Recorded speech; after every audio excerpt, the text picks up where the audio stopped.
काली आंखें, लटकती हुई खाल। वो अजीब सी खोदने की आवाज सुनकर वो आगे बढ़े और देखा एक स्कूल ट्रिप 3 दोस्तों के लिए एक भयानक सपना बन गई। ये कहानी है एक खतरनाक प्लान की, जिसका अंजाम बहुत ही खौफनाक था। बस खराब होने की वजह से उन्हें रात एक अनजान होटल में गुजारनी पड़ी। आयु, अमन और रोहन तीनों पक्के दोस्त थे और एक ही कमरे में रुके थे।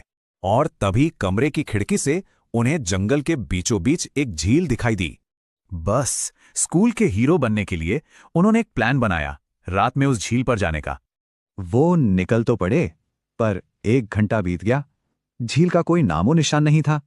थक हारकर उन्होंने वापस जाने का सोचा, पर तभी उन्हें कुछ अजीब लगा। अमन और आयु ने पीछे मुड़कर देखा तो उनका दोस्त रोहन गायब था। एक अजीब सी खोदने की आवाज सुनकर वो आगे बढ़े और देखा रोहन जमीन खोद रहा था। और जब रोहन उनकी तरफ घूमा, उसकी आंखें पूरी तरह से काली पड़ चुकी थीं। एक अजीब सी चीख के साथ उसने अमन पर हमला किया और फिर खुद बेहोश हो गया। आयु ने डरते डरते देखा कि अमन ने धीरे धीरे अपना सिर ऊपर उठाया। उसकी आंखें भी काली थीं। अब वो शैतान अमन के अंदर था, जो जंगल की ओर भागा। डरे हुए थे, पर दोस्त को बचाने के लिए आयु और रोहन उस खंडर के अंदर चले गए।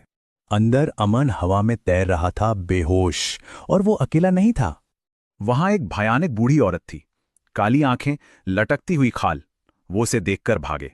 वो भूतनी एक कीड़े की तरह रेंगते हुए सीढ़ियों से उतरी और वो दोनों बस भागते रहे। भागते भागते वो सीधा झील के किनारे पहुंचे और अंदर जा गिरे। पानी के नीचे से कोई उन्हें खींच रहा था। सिर्फ एक ही बाहर निकल पाया, आयु। अगली सुबह जब आयु की आंख खुली, वो वापस अपने होटल के कमरे में था।